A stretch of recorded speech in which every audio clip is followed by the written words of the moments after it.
Vous vous rappelez Prométhée, le titan qui avait donné le feu aux hommes?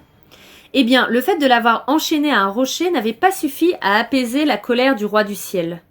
Il cherchait autour de lui quelqu'un sur qui se défouler quand il lui vint une idée. Puisque c'est comme ça, pensa-t-il, je vais punir tout le monde. Tous les hommes souffriront pour avoir accepté le feu. Et pour éviter leurs reproches, je ferai porter le chapeau à la famille de Prométhée. Ma vengeance n'en sera que plus douce. Justement, Prométhée avait un frère, Épiméthée, qui ne passait pas pour être une lumière. Juste avant que Zeus ne l'expédie sur le mont Caucase, pour une séance de torture illimitée, Prométhée avait dit à Épiméthée « Zeus va certainement vouloir te punir d'être mon frère. Surtout, n'accepte aucun cadeau des dieux. » « Même pas des chocolats ?» avait demandé Épiméthée déçu. « Tu es désespérant, tu sais. Surtout, sois prudent. Je dois te laisser maintenant, j'ai un rencard avec un aigle. » Et en effet, Zeus décida d'adresser à Épiméthée un cadeau piégé. S'il l'ouvrait, il libérerait une flopée d'esprits malfaisants qui causeraient des tas de problèmes aux hommes. Ceux-ci consulteraient l'oracle de Delphes, comme ils le faisaient toujours. La Pythie leur dirait alors « Tout ça, c'est la faute d'Épiméthée, hein », tandis que Zeus ricanerait dans son coin. L'ennui, c'était qu'Épiméthée n'avait pas oublié la mise en garde de son frère. Il refusait tous les cadeaux qu'ils proviennent des dieux ou de parfaits inconnus. Zeus lui fit livrer des bonbons par Hermès, sans succès. Héphaïstos, déguisé en technicien du câble, lui offrait un décodeur ainsi qu'un abonnement gratuit à toutes les chaînes de sport. Mais Épiméthée lui claqua la porte au nez. Zeus, exaspéré, se confia aux autres dieux. Quel crétin, cet Épiméthée! Tout ce que je lui demande, c'est d'ouvrir une fichue boîte afin de déchaîner le malheur et la mort sur la race humaine. Mais non, monsieur fait le difficile. L'un de vous aurait une idée? Un silence gêné s'abattit sur la salle du conseil. Puis Aphrodite suggéra. Tu devrais tenter une autre approche, le genre qu'aucun homme ne peut refuser. Je lui ai déjà offert un abonnement gratuit au câble avec toutes les chaînes sportives. Je voulais parler de l'amour, susurra Aphrodite en battant des cils. Épiméthée n'est pas mariée, je crois. Si tu arrives à introduire une femme chez lui, elle acceptera peut-être plus facilement un cadeau. Ah, ça me plaît, approuva Zeus. En réalité, il n'avait pas écouté un mot de ce qu'elle disait, trop occupé à la dévorer des yeux. Mais comme les autres acquiesçaient, il supposa que son plan tenait la route. Sur les indications d'Aphrodite, les dieux créèrent une femme parfaite. Héphaïstos fournit l'argile et la technique pour modeler le corps. Athéna lui donna l'astuce et la curiosité. Plus important, Aphrodite la dota d'un charme et d'une beauté irrésistibles. Ils appelèrent leur création Pandore, qui peut se traduire par tous les dons ou la totale. Certaines prétendent qu'elle était la première femme et qu'avant elle, l'humanité était uniquement composée d'hommes. Si c'est vrai, ils ont dû drôlement s'ennuyer. Quoi qu'il en soit, elle méritait un 10 sur 10. Aphrodite l'avait conçue comme une véritable arme fatale au service de la malveillance divine. Les dieux déposèrent Pandore sur le paillasson d'Épiméthée, actionnèrent la sonnette et se sauvèrent en pouffant. Quand Épiméthée ouvrit la porte, il vit cette fille magnifique qui lui souriait. « Bonjour, dit-elle. Je m'appelle Pandore et je suis folle de toi. Je peux entrer ?»« Oui, répondit Épiméthée, oubliant l'avertissement. Comment se méfier d'une telle beauté ? Épiméthée et Pandore se marièrent après des fiançailles express, comme à Las Vegas. Les dieux n'étaient pas invités, mais Aphrodite passa en coup de vent pour déposer un cadeau. Comme il était destiné à Pandore, Épiméthée ne put le refuser. Il s'agissait d'un pythos, une grande jarre fermée par un bouchon avec un ruban blanc noué autour d'une anse. « Regarde, chérie !» s'écria Pandore ravie. « Ce sera parfait pour stocker notre huile. »« À ta place, j'éviterai de l'ouvrir, » dit Épiméthée en scrutant la jarre d'un air soupçonneux. « Ton mari a raison, » acquiesça Aphrodite. « Cette jarre est faite pour le plaisir des yeux. Surtout ne l'ouvre pas. Mieux vaut que tu ne saches pas ce qu'elle contient. » Pandore brûlait de curiosité. Elle n'y pouvait rien, on l'avait créée ainsi.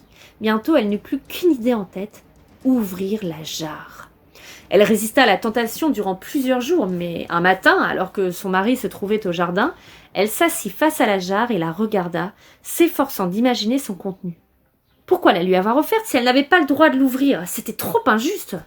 « Il faut que je sache ce qu'il y a dedans, » murmura-t-elle. « Ça va être trop cool. » Et elle retira le bouchon. La suite est tout sauf cool.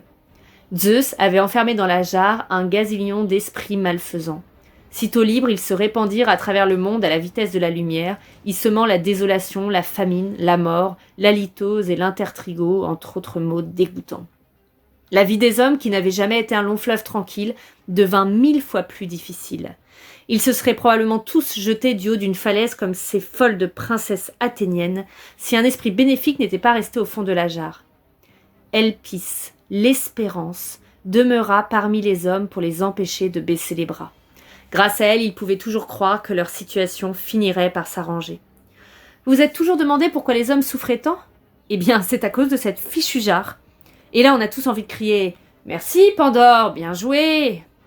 Pour les auteurs antiques, tous des hommes, soit dit en passant, cette histoire prouvait que les femmes n'étaient qu'une source d'ennui. Épiméthée et Pandore, Adam et Ève... Depuis la nuit des temps, c'est toujours les mêmes qu'on accuse de tous les maux. Moi, je trouve injuste de reprocher à Pandore d'avoir cédé à la curiosité ou désobéi aux ordres. Elle avait été conçue dans ce but précis, par les dieux eux-mêmes. La vraie question, c'est qu'est-ce qui a pu passer par la tête d'Aphrodite ? Si elle se doutait que cette histoire allait pourrir la réputation des femmes pour tous les siècles à venir, pourquoi a-t-elle créé Pandore ? À mon avis, elle se fichait pas mal des conséquences. Tout ce qui lui importait, c'était de démontrer que l'amour pouvait réussir là où tous les dieux avaient échoué, même au prix d'un désastre mondial. Et là, je dis « Merci, Aphrodite, bien joué !» Bon, soyons justes. Toutes les créations d'Aphrodite n'ont pas abouti à des catastrophes. Une fois, elle s'est prise de pitié pour un sculpteur qui vivait sur son île préférée, Chypre. Ce type, Pygmalion, trouvait toutes les femmes vulgaires et sans intérêt. Elle sortait avec le premier venu pourvu qu'il ait de l'argent et un char dernier cri. Elle ne croyait pas en l'amour véritable. En fait, la plupart ne croyaient même pas à l'existence d'Aphrodite, et ça le mettait hors de lui. Il était un fervent partisan de la déesse, et s'il n'avait pas encore trouvé l'âme sœur, il ne doutait pas de rencontrer un jour son idéal féminin. Sur son temps libre, Pygmalion sculptait dans l'ivoire une statue grandeur nature d'Aphrodite qui incarnait pour lui la perfection. Cette statue était si belle que lorsqu'il la vit achevée, ses yeux s'emplirent de larmes. Toutes les mortelles lui semblaient hideuses en comparaison. « J'aimerais tant connaître une femme comme celle-ci, » se dit-il, « aussi douce, tendre et généreuse qu'Aphrodite. » Le pauvre était plein d'illusions. Le jour de la fête d'Aphrodite, il se rendit au temple de la déesse et lui offrit des roses et des perles, ainsi que de la laitue, je suppose. « Ô Aphrodite, la supplia-t-il, fais que je rencontre une femme aussi merveilleuse que toi et aussi belle que la statue qui m'attend dans mon atelier. » En réalité, son plus cher souhait était d'épouser sa copine en ivoire, mais il avait trop honte pour l'avouer. Aphrodite entendit sa prière du haut de l'Olympe. « Oh, comme c'est chou !» soupira-t-elle. De retour chez lui, Pygmalion s'attarda un long moment devant sa statue, et comme il la regardait, il eut brusquement envie de l'embrasser. « Espèce d'idiot !» se gronda-t-il. Mais son désir devint irrépressible.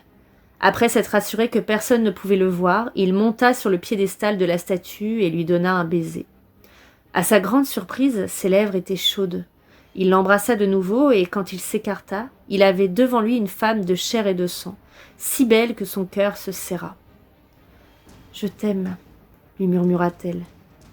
Dès qu'il eut repris connaissance, Pygmalion demanda à son idéal féminin si elle voulait l'épouser. Comme dans les contes, ils se marièrent, vécurent heureux et eurent beaucoup d'enfants. Bizarrement, l'histoire ne précise pas comment s'appelait la statue devenue femme. Si vous l'interrogez à ce sujet, il est probable qu'Aphrodite vous répondra « On s'en fiche de son nom. Tout ce qui importe, c'est qu'elle me ressemblait. »